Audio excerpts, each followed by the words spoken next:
देवळात गेलो तो मध्ये तिथं विठ्ठल काही दिसेना, रखमाई शेजारी नुसती वीट. मी म्हणालो राहिलं रखमाई तर रखमाई, कोणाच्या तरी पायावर डोकं ठेवायचं. पायावर ठेवलेलं डोकं काढून घेतलं, पुढं मागं आपल्यालाच लागेल म्हणून, आणि जाता जाता सहज रखमाईला म्हणालो, विठू कुठं गेला, दिसत नाही. रखमाई म्हणाली, कुठं गेला म्हणजे, उभा नाही का माझ्या उजव्या अंगाला.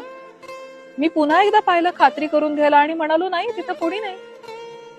तर म्हणते, नाकासमोर बघण्यात जन्म गेला, बाजूचं मला जरा कमीच दिसत. दगडासारखी झाली, मान अगदी धरली बघ, इकडची तिकडं जरा होत नाही. कधी येतो, कधी जातो, कुठं जातो, काय करतो, मला काही ठाऊक नाही. खांद्याला खांदा भिडवून नेहमी बाजूला असेल विठू, म्हणून मी पण बावळट उभी राहिले.